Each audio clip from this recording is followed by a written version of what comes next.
아멘. 반갑습니다. 어떻게 여러분 오늘 6월 1일이죠? 예. 어떻게 5월 잘 보내셨습니까? 어, 굉장히 막 웅성웅성하네요. 예. 사실 저도 5월 이렇게 4월 달에 5월 스케줄을 이렇게 짜잖아요. 근데 막 스케줄이 너무 많은 거예요. 그래가지고 5월 좀 빨리 지나갔으면 좋겠다라는 생각 좀 했었는데 지나갔네요. 예. 사실 저희 부모님 두 분 생신이 5월 달에 있어요. 또 어버이날도 있고요. 특히 또 아버지 올해는 또 칠순이에요. 그래서 칠순 잔치도 했었고, 사실은 그냥 좀 이렇게 원래 생일처럼 이렇게 하려고 했는데 아버지 계속 판을 계속 키우시는 거예요. 막 큰 판을 조금 줄여가지고 그나마 이 정도 만들었는데 좀 아버지가 좀 특별하게 또 이렇게 해주기를 바라셨던 것 같아가지고 우리 며느리가 또 많이 수고를 많이 했습니다. 예. 그리고 교회에서도 우리 야외 예배가 있었잖아요. 예, 사실은 그것도 사실 신경 되게 많이 쓰이더라고요. 이게 뭔가 비가 올 수도 있고 너무 더우면 어떡하지? 갔는데 장소는 앉을 자리가 없으면 어떡하지? 뭐 이런 많은 생각들이 왜 일요일은 이게 안 가봐가지고 어떤 분위기인지 잘 몰랐거든요. 그래가지고 평일날은 그때 이제 비가 와가지고 사람이 한 명도 없더라고요. 그래서 이 정도 분위기면 했는데 그래도 우리 좋은 자리들 많이 맡았고 그리고 29주년 우리 기념 예배도 있었습니다. 예, 그래서 또 개인적으로도 무슨 뭐 치맥 이제 곧 치맥이잖아요. 그래서 치맥 모임도 이제 시작해가지고 바쁘기도 했고 또 회사도 여러 가지 좀 바빴어요. 예. 사실 가정에 다른 좀 가족들이랑 좀 조용하게 좀 이렇게 시간을 보내야 되는데 우리나라의 가정에 다른 저만 그런 건 아닌 것 같고요. 굉장히 분주하고 바쁘고 좀 그런 것 같습니다. 그래서 6월 달 스케줄은 보니까 또 많이 바쁘더라고요. 그래서 뭐 항상 좀 바쁜 그런 나이대 뭐 그렇지 않나라는 생각이 좀 들었습니다. 최근에 여러분 우리 주중 예배 때 2주에 걸쳐 가지고 그 성경 공부 시리즈를 공부했었잖아요. 우리가 그 퍼스트 프린서플이 좀 이제 새로 이제 개편이 돼가지고 2주에 걸쳐서 우리가 이제 지금 공부하고 있고 아마 몇 주가 될지 모르겠지만 아마 이제 되게 많거든요. 시리즈 한 10개인가 돼요. 그래서 그거를 우리가 아마 공부하는 시간이 있을 텐데 여러분 좀 어떠셨어요? 그 2주라는 시간 동안 좀 사실은 내용도 좀 많이 좀 애드된 것도 있고 그렇잖아요.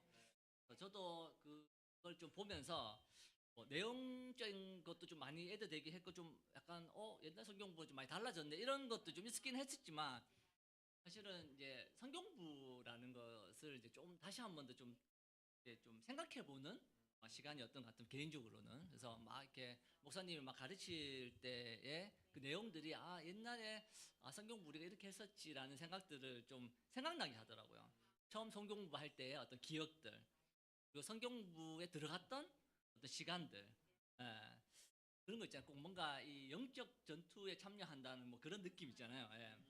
뭔가 이렇게 그 성경부에 들어가면 이렇게 밀고 당기는 것도 있고요. 그리고 뭔 가르치기도 하고 뭔가 설명도 하고 때로는 도전도 주기도 하고 뭔가 이렇게 생각해 보라는 시간도 주기도 하고 이러면서 뭔가 이 사람의 마음에 하나님을 전하기 위한 뭔가 많은 어떤 전투들을 했던 것 같습니다. 그리고 뭐 시간도 쓰고 에너지도 쓰고 뭐 돈을 쓰기도 하고 그때 돈은 많이 없었지만 어쨌든 뭐 이제 가지고 있는 안에서는 많이 썼던 것 같아요. 뭐 밥도 사주기도 하고 쉬운 시간이 아니었는데 그 프랭크 김이 옛날에 이제 그런 책에서 그런 얘기를 했었습니다. 성경부는 한 번도 예외 없이 자기를 하나님 앞에 겸손하게 만든다. 예. 누군가에게 하나님을 전한다라는 거는 참 사실은 치열한 어떤 영적 전투가 아닐까라는 생각이 들어요. 근데 그 전투에서 이겼을 때는 뭐 성취감 얻기도 하고 뭔가 하나님이 일을 하셨다라고 생각도 하지만 또 뭔가 내가 노력한 것에 대한 어떤 대가를 하나님 주시는구나라는 생각도 하기도 하고 어쩌면 그 시간이 나를 많이 성장시키는 시간이 아니었나라는 생각이 들었습니다. 여기 우리 세이도 이게 있지만 사실은 저는 성경 공부 예전에 들어갔던 것 중에 이제 세이 성경 공부랑 우리 또 영종의 성경 공부가 생각이 많이 나더라고요. 세이가 처음 왔을 때의 모습도 정확하게 기억하고 예. 그리고 제가 살았던 옛날 칠성시장 그 옥탑방 있었거든요. 거기서 굉장히 세이가 난감해하는 뭔가 이런 집이 있었어 뭐 이런 느낌 있잖아요. 예. 근데 우리 성부형도 같이 있었던 것 같은데 예. 그래서 그때 부활 공부를 했던 것 같아요. 그 옥탑방 하여튼 그런 게 있습니다. 예. 그런 장소가 뭔가 새일을 잡았다가 뭔가를 이렇게 막 주입시키는 그런 느낌의 어떤 공간이라고 해야 되나요? 작은 그래서 새가 되게 막 나중에 막 이런 데서 성경 뭐 약간 얘기를 했던 거 저 기억납니다. 그리고 영종이 공부도 그때까지 제가 이제 결혼하기 전이었어요. 그래서 결혼 날짜도 잡혔고 이제 막 그런 시기였는데 그때 영종이 공부를 결혼 전날까지도 공부했던 기억도 나고 신혼여행 준비보다도 좀 더 열심히 영종이 공부를 했던 것이 기억에 제일 많이 남았던 것 같습니다. 예. 그래서 그때 우리 새 성경부 해가지고 여기 앉아 있는 거죠.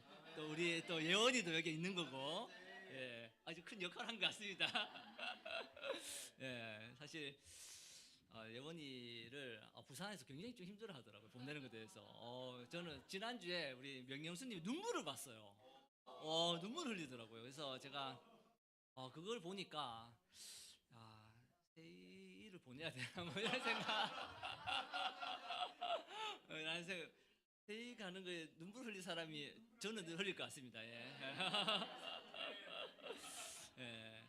아마 여러분들 또 성경부가 많이 기억나실 거예요. 예. 저만 그런 건 아닐 거라는 생각이 들고 모두에게 그런 하나님의 말씀에 대한 열정이 있던 그런 시기들이 있었을 거라는 생각이 듭니다. 그래서 좀 성경부 시리즈를 배우면서 좀 지금은 내가 왜 그런 마음이 없을까에 대한 걸 좀 돌아보는 시간을 좀 가졌던 것 같아요. 저는 왜 그때는 그런 마음, 그런 열정이 있었고 지금은 왜 그런 열정이 사그라들었을까?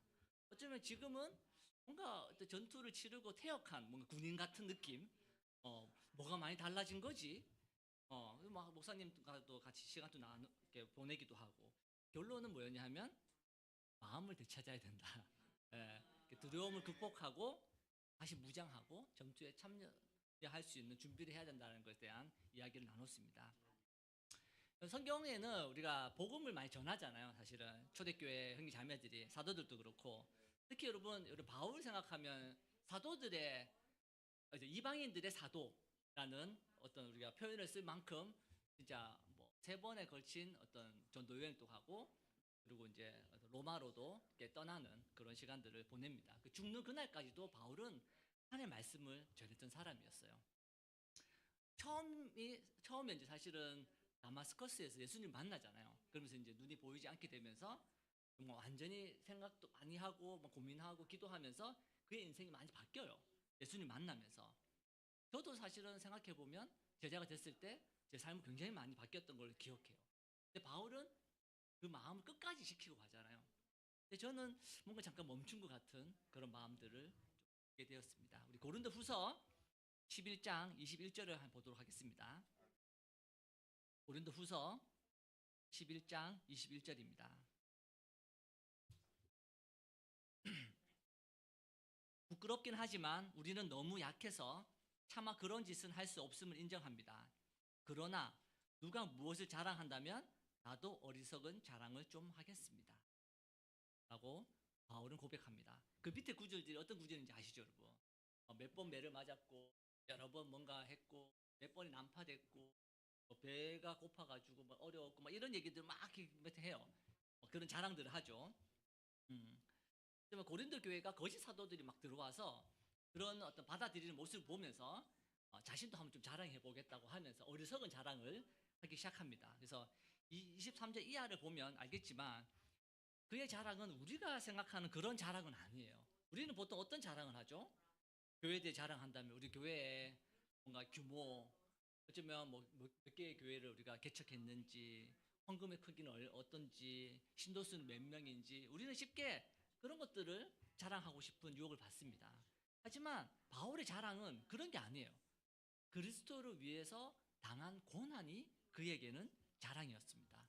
그리고 날마다 여러 정말 교회에 대한 염려, 근심으로 어려워했던, 무거웠던 그 마음 자체가 그에게는 굉장히 큰 자랑이었다라고 이야기하고 있습니다. 여러분, 고난 속에서 무엇이 그를 지치지 않고 끝까지 그 길을 가게 했을까? 그건 좀 궁금하지 않습니까? 저는 뭔가 내가 멈춘 것 같은 그런 느낌이 들었기 때문에 어떻게 바울은 그런 많은 고난을 당하고서도 그 길을 갈 수 있었을까에 대한 의문이 좀 들었어요. 그래서 제가 좀 하고 준비하면서 세 가지를 좀 이야기하고 싶은데요. 첫 번째는 뭐냐면 확고한 소명 의식입니다. 부르심에 대한 분명한 확신이 바울이 있었다라는 거예요. 예. 우리가 국가에서도 그렇잖아요. 뭐 국무총리라든지 장관이라든지 이런 사람들은 대통령이 임명하잖아요. 예. 아주 영광스러운 자리인 거죠, 사실은. 예. 그래서 나라를 위해서 그 자리에 임명된 거죠. 더 열심히 하고 그래서 은퇴하고 나서도 전 장관 이러면서 뭔가 좀 예우해주는 것을 우리가 볼 수 있습니다. 우리는 누군가에게 선택되길 바래요.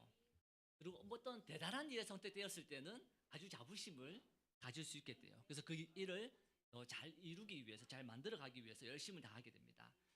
이 이스라엘 민족도 보시면요, 이런 마음이 굉장히 강한 민족이에요. 왜 그런지 아세요? 이들은 소명의식이 있었어요. 그래서 콜링이라고 하잖아요. 그러니까 하나님에게 선택되었는 민족이다. 거룩하게 구별되었다라고 해서 그들은 아주 큰 그런 소명의식을 가지고 있었던 민족이었어요. 이것이 하나님이 그들을 선택하는 것이 그들의 정체성이에요. 그래서 예수님 시대에는 어떻게 이제 내가 그 랍비 어떤 제자가 되고 싶잖아요. 누구한테 어떤 랍비의 제자가 되고 싶으면 나는 저 랍비한테 배우겠어라고 선택하는 개념이 아니에요. 지금 여러분 학원 같은 데 가면 어때요? 뭐 이렇게 우리가 투어한다는 얘기를 하거든요. 학원가에서는 그런 얘기를 표현을 씁니다. 아이들이 요 학원 갔다가 저 학원 갔다가 요 학원 갔다가 이렇게 자기한테 맞는 선생을 찾아가요.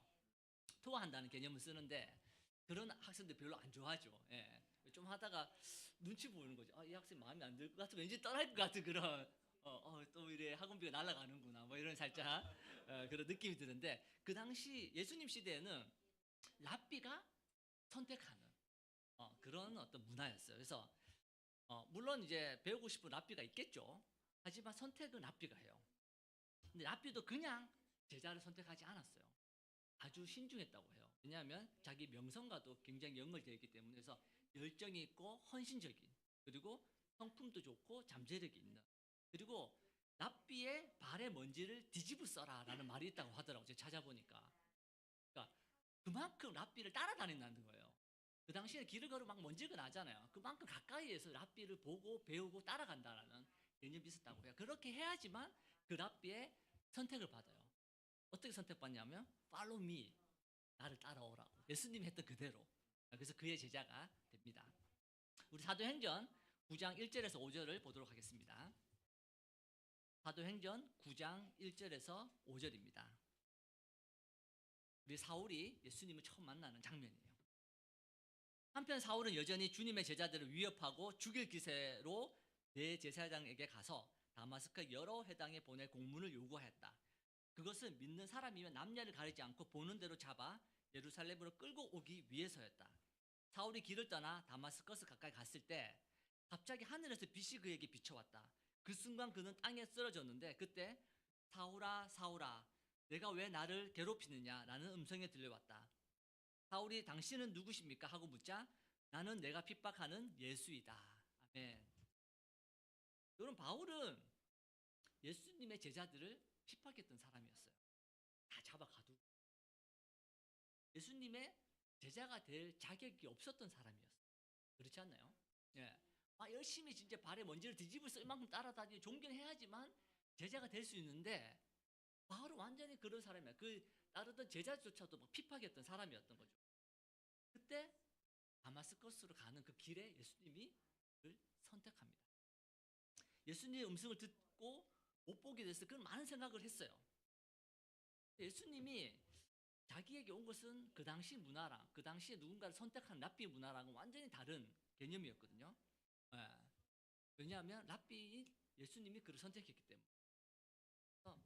그가 핍박했던 예수가 단순히 죽은 인간이 아니라 살아나신 하나님이라는 것을 깨닫는 순간 그의 세계관은 완전히 송두리째 바뀌는 그런 경험을 하게 됩니다.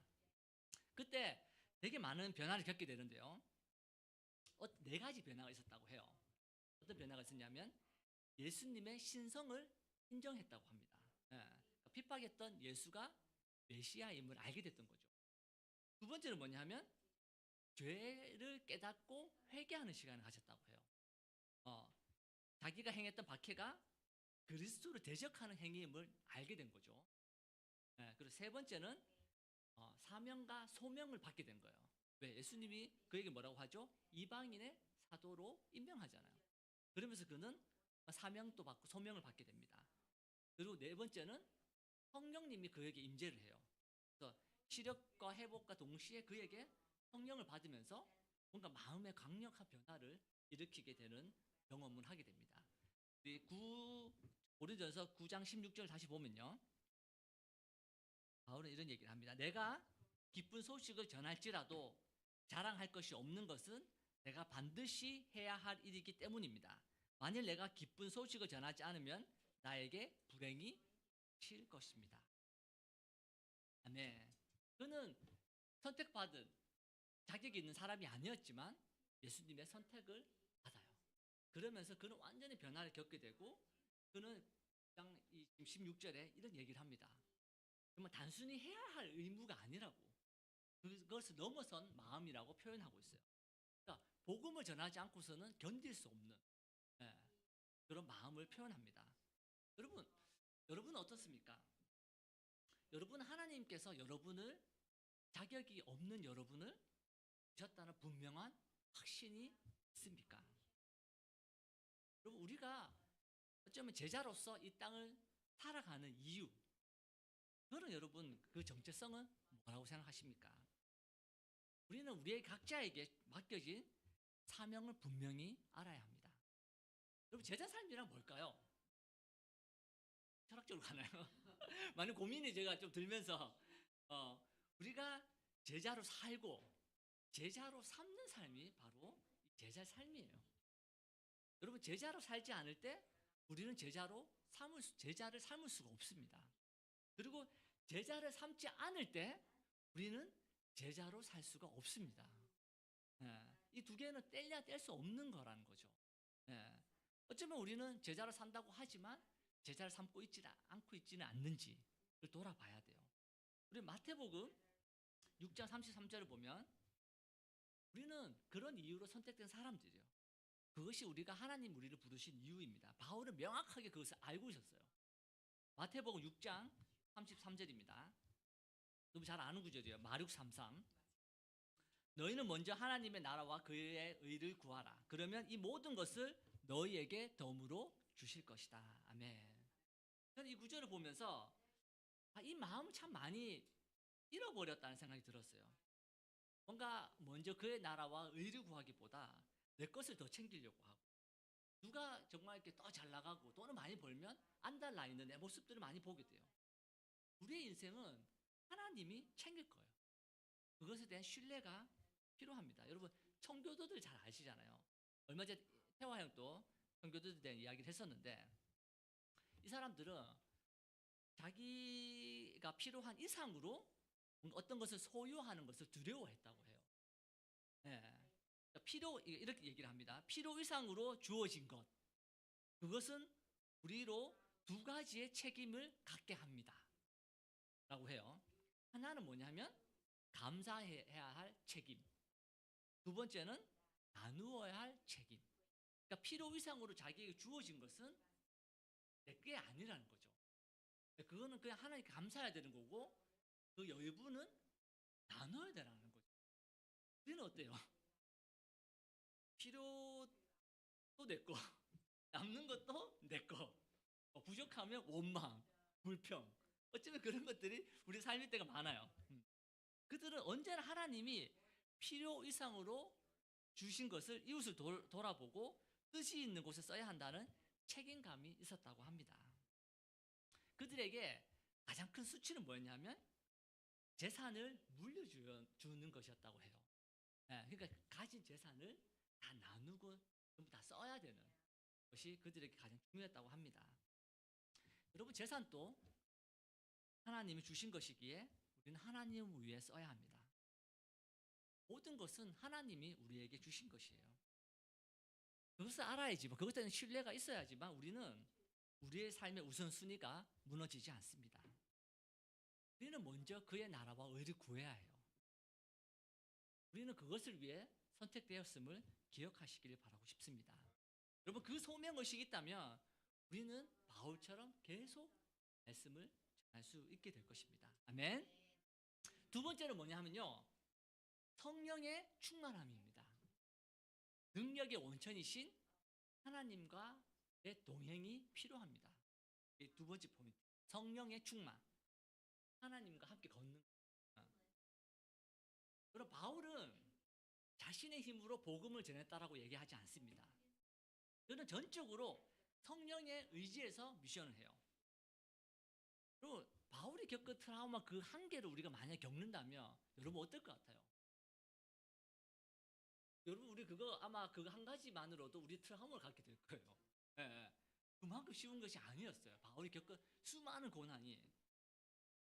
저도 아직 그런 게 기억이 나요. 전도할 때 받았던 무시들. 그런 게 잘 기억이 나지 않습니까? 저는 되게 기억이 많이 나더라고요. 성경 공부했던 친구들 연락 안 되는 그 막. 예. 세례받고 그 다음날 안 와. 그런 친구들. 예. 뭐 사이비라는 막 친구들의 어떤 비판들. 또 사이비 다니는 거 아니야? 이런 얘기들. 부모님이 나를 때렸던 그런 기억들. 예. 지금 부모님 안 계시니까 제가. 예. 그런 기억들. 부모님 모르겠어요. 기억하실지 모르겠지만 그런 것들 기억도 좀 잘 나더라고요. 이런 건 잘 안 잊혀져요. 어쩌면 바울도 고린도전서 그 후서 11장을 쓰면서 되게 자세히 쓰여있지 않나요, 여러분? 횟수가 정확하게 나와요. 보면 자주 당한 것은 여러 번이라고 표현합니다. 너무 많으니까 그건 정확히 못 셌던 것 같아요.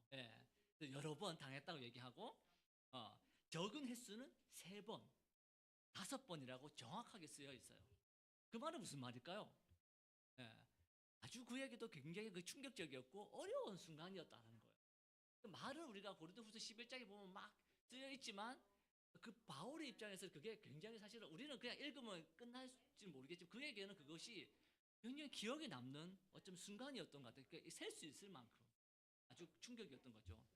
하지만 바울은 그것을 넘어서서 하나님의 말씀을 전해요. 툭툭 털고 일어나서 다시 말씀을 전합니다. 어쩌면 우리 같으면 어떻죠? 우리는 어쩌면 공황장애 약을 먹어야 될 수도 있어요. 그걸 겪고 나면 어쩌면 우울증으로 약을 먹어야 될 수도 있습니다. 그 한 개만 겪어도. 그 매를 39대를 한번 맞고 나면 여러분 교회 나올 수 있겠습니까? 쉽지 않습니다, 여러분. 우리 고린도전서 2장 4절을 보도록 하겠습니다. 고린도전서 2장 4절. 내가 가르치거나 전도할 때 지혜의 설득력 있는 말로 하지 않고 성령님의 능력으로 한 것은 이라고 나와 있습니다. 저는 이 구절이 바울이 그 고난 속에서도 계속 지치지 않고 나갈 수 있었던 이유였던 것 같아요. 그의 힘이 아니라 하나님의 힘을 의지하고 했다라는 거예요. 자신의 힘으로 했다고 이야기하지 않습니다. 우리는 너무나 쉽게 감정적으로 돼요. 육체적으로도 지칩니다. 포기하고 싶고 어쩌면 사랑하고 싶지 않은 그런 순간들이 매 순간 와요. 하나님께 받은 이 소명, 사명을 놓고 싶을 때도 많이 옵니다. 어쩌면 바울도 사람이잖아요. 그런 순간이 오지 않았을까요? 배반당했을 때, 자기 잘못한 게 없는데 매 맞았을 때, 정말 와, 이거 진짜 못 먹겠다라고 진짜 이렇게 나오지 않았을까요? 하지만 바울은 계속 성령님을 의지하고 그 길을 걸어갑니다. 그의 마음을 계속 바꿔갔던 거예요. 성경을 통해서. 정말 그의 힘의 원천인 성령을 의지하고 그 길을 계속 걸어갑니다. 최근에 우리 지난주죠. 박광신 목사님이 설교 저는 굉장히 좋더라고요. 그의 삶이 그 설교 안에 녹아져 있었어요. 제목을 기억하십니까? 고난 속에 숨겨진 하나님의 선물. 선물이 제목이었어요. 그러면서 이 구절을 보여줬습니다. 우리 고린도후서 1장 4절입니다. 그분은 온갖 고난을 겪은 우리를 위로해 주십니다. 고린도후서 1장 4절입니다. 그래서 우리가 하나님에게 받는 위로로 고난당하는 사람들을 위로할 수 있게 하십니다. 그리스도의 고난이 우리 생활에 넘치듯이 우리의 위로도 그리스도를 통해 넘치고 있습니다. 아멘. 바울의 삶은 정말 수많은 고난의 연속이었습니다. 저는 이렇게 표현할 정도예요. 그리스도의 고난이 넘친다고. 예. 이렇게 부가 넘치는 건 좋지만 고난이 넘치는 건 굉장히 쉽지 않잖아요. 예. 근데 그는 그 넘치는 고난만큼 많은 위로를 받고 있다고 얘기하고 있어요. 여러분, 우리가 위로를 언제 받나요? 어려울 때, 힘들 때 받는 게 위로입니다, 여러분. 고난이 넘칠 때 많이 받을 수 있는 게 바로 위로라는 거예요. 그리고 이 박광식 목사님도 고난 속에서 하나님을 바라보며 많은 위로를 받았다라고 설교를 했었습니다. 그리고 제가 이제 일요일 때 우리 함께 이제 캠퍼스 때 같이 식사도 하고요. 제가 월요일 날은 이제 전염 수련회 때 이제 좀 고기 구워 주러 갔습니다. 제가 예, 갔는데 박광식 목사님과 함께 했던 그 시간이 되게 좋았어요. 예, 왜 좋았냐 하면 뭔가 이렇게 위로를 받는 느낌을 받았어요. 그러니까 형이 하나님께 위로를 많이 받았기 때문에 다른 사람들을 그 위로해주는 그 마음을 굉장히 저는 많이 느꼈거든요. 그래서 우리 공진이 형한테도 얘기했어요. 저도 굉장히 형이랑 시간 보내면서 많은 위로를 받았거든요. 주님께 받은 위로를 우리에게 준 것이에요. 그 시간이. 어쩌면 그 나눔 자체가, 그 설교의 그 나눔 자체가 우리에게 위로가 되지 않았습니까? 우리가 받는 그 고난이, 어려움은 다른 사람들이, 나에게도 위로가 되지만 다른 사람에게도 위로가 될 수 있다는 것을 우리는 알 수 있습니다. 그리고 설교 중에 어떤 얘기가 있었냐면 고난 속에서 하나님의 선물인 기도를 받았다라고 이야기해요. 기도는 하나님의 선물이라고. 여러분은 어디서 위로를 받습니까?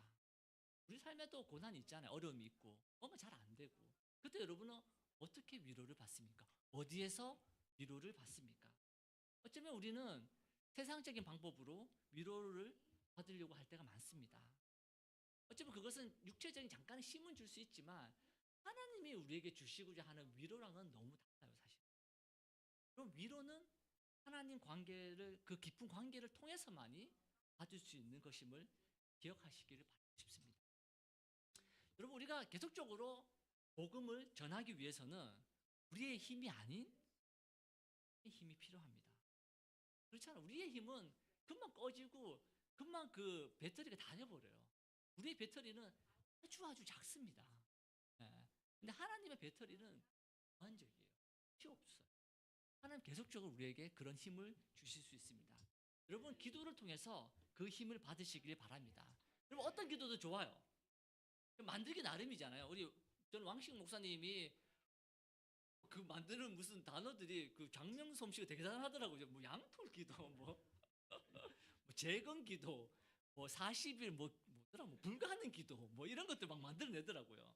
예, 뭐 우리는 그럴 수 있잖아요. 뭐 아내와 관계 회복 기도, 뭐 이런 것도 만들 수 있고, 자녀와의 관계 회복 기도, 뭐 이런 것도 만들 수 있고, 뭐 정말 염통 잘 팔기 프로젝트 기도, 뭐 이런 것도 우리는 만들 수 있습니다. 예. 여러분, 핵심은 어떤 기도가 되었든 주님과 동행함으로써 위로와 힘을 받아야 된다는 거예요. 그러지 않으면 우리는 끝까지 그 길을 갈 수가 없습니다. 여러분, 하나님에 의해서 위로를 받고 계십니까? 그렇다면 여러분, 그 배터리가 금방 다 차징되고 다 금방 100%될 겁니다. 하지만 세상적인 방법은 1%, 2%, 5%, 10% 이렇게밖에 차지 않아요. 하나님께 위로받고 정말 하나님의 일을 해 나가시기를 바라고 싶습니다. 여러분, 세 번째 포인트는요, 있습니다. 여러분, 영혼을 향한 뜨거운 사랑, 그것이 필요하다는 거예요. 예. 여러분, 영혼에 대한 뜨거운 사랑이 없으면 우리는 계속적으로 이 일을 할 수가 없습니다. 여러분, 옆에 사람을 사랑하십니까? 예. 여러분, 그리스도의 마음을, 그게 바로 그리스도의 마음이에요. 세인은 예원이를 사랑한다고 느낍니다, 제가. 예. 확실히 느끼고 있어요. 예. 예원이도 사랑한다고 느껴요. 눈빛만 봐도 알 수 있습니다. 예. 여러분, 바울이 지치지 않고 복음을 전할 수 있었던 가장 큰 동기가 사실은 중에 한 개가 바로 이거예요. 잃어버린 영혼에 대한 사랑. 예. 그는 유대인과 이방인 모두에게 그리스도의 사랑을 전하고 싶어 했어요. 그리고 로마서 9장 3절에 보면요, 로마서 9장 3절입니다. 이런 구절이 있습니다.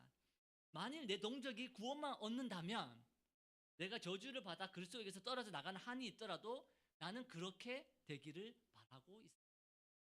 예.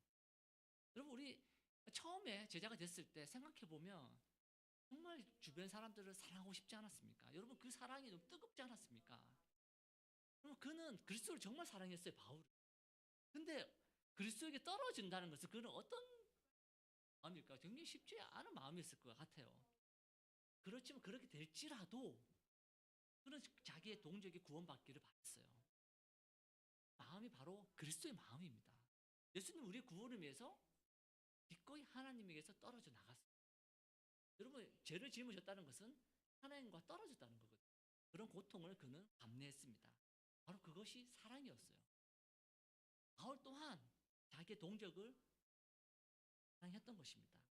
그럼 바울 자신도 사실 죄인이잖아요. 자기가 죄인 중에 우두머리라고 할 정도로 죄인이라고 느꼈어요. 하지만 예수님의 사랑을 변화시켰다라고 그런 확신을 하고 있었습니다. 우리 고린도후서 5장 14절을 보도록 하겠습니다. 고린도후서 5장 14절, 우리 성경 공부할 때 보는 구절이죠. 그리스도의 사랑이 우리를 휘어잡습니다. 우리가 확신하기로는 한 사람이 모든 사람을 위하여 죽으셨으니 모든 사람이 죽은 셈입니다. 그리스도의 사랑이 우리를 휘어잡았다고 합니다. 예수님의 사랑을 통해서 바울은 그 사랑에 휘어잡힙니다. 그 사랑을 통해서 그의 정체성이 완전히 바뀌어요. 예수님의 사랑을 받으면 자기 변할 것 같지 않은 자기도 변했던 것처럼 다른 사람도 변할 수 있다는 것을 그는 확신했어요. 자신의 동족이 그런 변화가 필요하다는 것을 그는 정말 뼈저리게 느끼고 있었습니다. 그래서 구원받기를 간절히 바랬어요. 여러분, 우리가 세상을 부러워하는 것은 그들을 사랑하는 것이 아니에요. 여러분, 그들에게 영향을 줄 수 없습니다. 오히려 그들에게 영향을 받을 거예요. 그것은 하나님의 시각으로 바라보는 것이 아닙니다. 하나님의 시각은 그들에게 복음이 필요하다라는 것이에요. 복음이 필요한 사람이라는 것이에요. 우리는 그들을 시기하는 것이 아니라 우리는 그들을 사랑해야 합니다. 그리고 동족을 사랑하는 것, 그 마음이 바울이 복음을 끝까지 전할 수 있었던 마음이에요. 요한복음 14장 6절을 보도록 하겠습니다.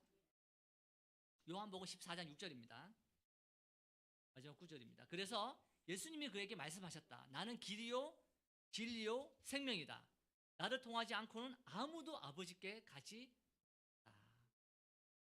우리는 예수님을 통해서만 하나님께 아버지께 갈 수 있습니다. 우리가 전하지 않고서는 아무도 하나님께 갈 수 없어요. 바울은 자신의 민족이 율법이 아닌, 율법을 지켜서가 아닌 믿음을 통해서 구원받기를 간절히 바랬어요. 그 길만이 그들을 구원할 수 있었다고 확신했기 때문이에요. 그래서 그들이 정말 율법을 지키면서 완전하지 못한 그 삶을 사는 것이 아니라 그리고 죄 가운데 머물러 있는 것을 두고 볼 수 없었던 거죠. 오직 예수님만을 통해서만 구원받을 수 있음을 그는 알고 있었기 때문에 우리 또한 필요해요. 뭐가 필요한지 그들이 예수님을 통해서만이 구원받을 수 있다는 확신이 필요합니다. 여러분, 우리는 어떻습니까? 잃어버린 영혼을 향한 바울과 같은 뜨거운 마음이 그런 마음을 가지고 있습니까? 그리고 예수님만을 통해서 구원받을 수 있음을 확신하고 있습니까? 또한 예수님이 그들의 삶을 바꿀 수 있음을 여러분 믿고 있습니까? 바울은 그들을 뜨겁게 사랑했습니다. 최근에 제가 그 아버지 칠순이 있었다고 했잖아요. 편지를 썼어요. 그래서 아버지가 참 많이 고생하셨더라고요. 써보니까 많이 고생도 하셨고 거기에 대한 감사함도 제가 전했습니다. 하지만 제가 아버지께 줄 수 있는 가장 큰 선물이 뭘까라고 생각했을 때 그것은 바로 예수님이었습니다. 최근에 배운 베드로전서 3장 말씀처럼 보면 준비해서 기회가 될 때 아버지께 전해야 됨을 저는 깨닫게 되었습니다. 최근에 상황 형제가 수영하는 사람들을 그래서 우리가 발부톡을 몇 번을 거쳐서 했습니다. 2번 했어요. 그들에게 하나님의 말씀을 전하고 싶었기 때문이에요. 여러분 예수님이 그랬고 초대교회 형제 자매들이 그랬던 것처럼 우리 또한 그 그리스도의 마음, 사람들을 사랑하는 그 마음을 품기를 그렇게 바라고 싶습니다. 그 마음이 바로 정말 그 마음이 바로 희생하는 사랑임을 너무 기억하시기를 바라고 싶습니다. 오늘 제가 3가지를 이야기했습니다. 확고한 소명의식, 그리고 성령의 충만함, 그리고 영혼을 향한 뜨거운 마음. 여러분 이 3가지를 통해서만이 우리는 정말 지치지 않고 하나님의 말씀을 할 수 있습니다.